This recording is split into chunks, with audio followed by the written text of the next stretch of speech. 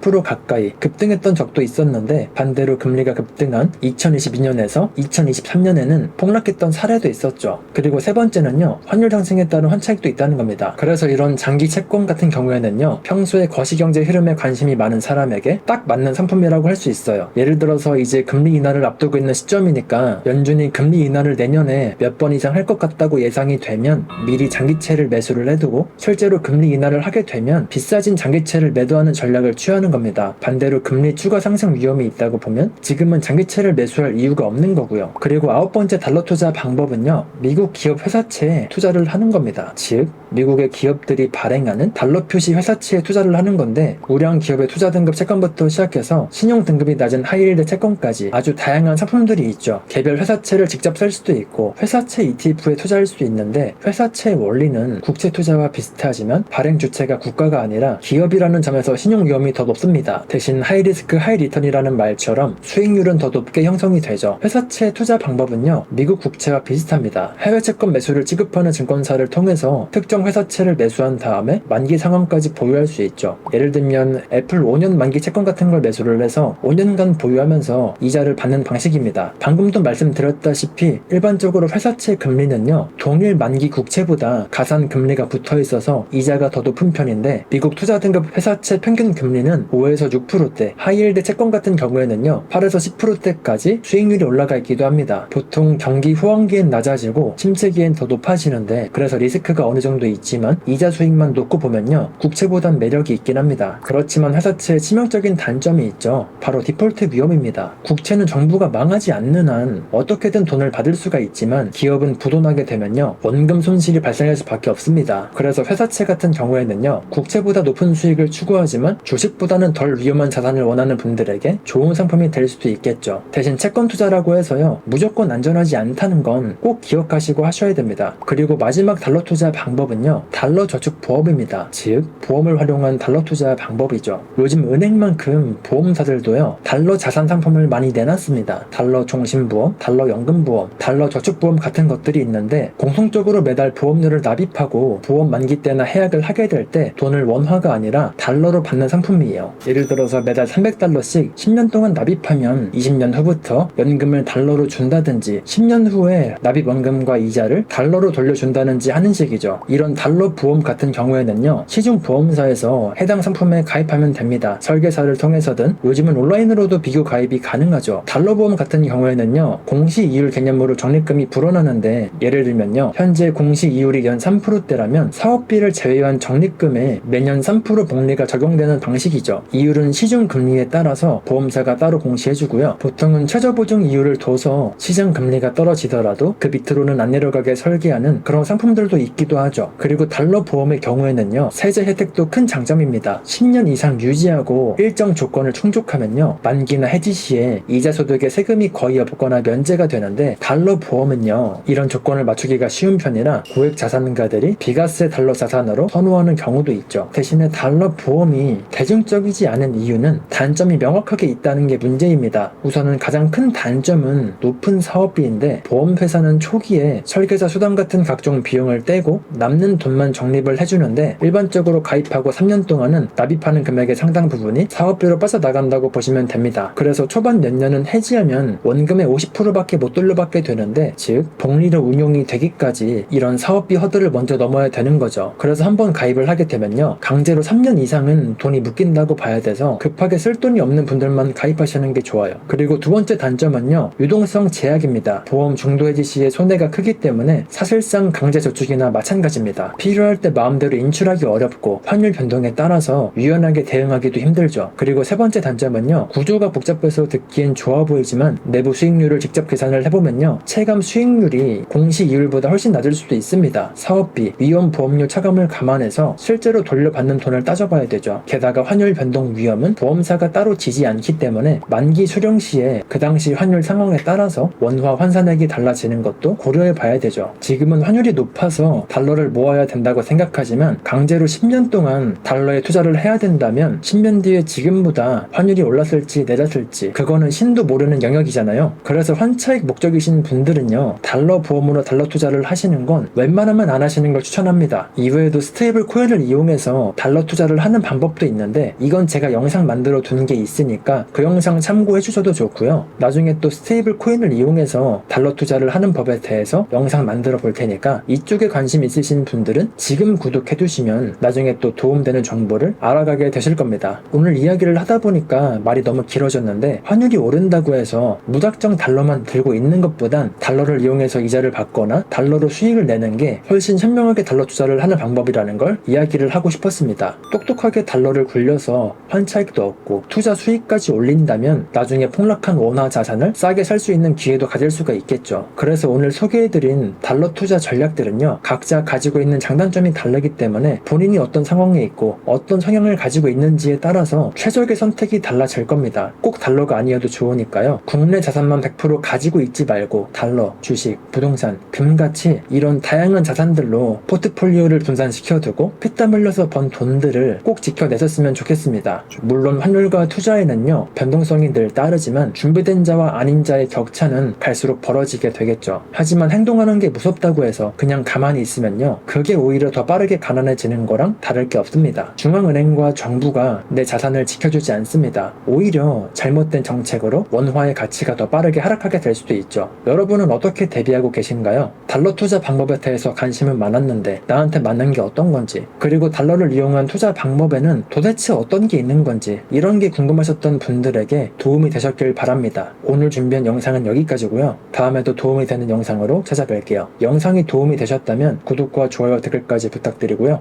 시청해주셔서 감사합니다. 좋은 하루 보내세요.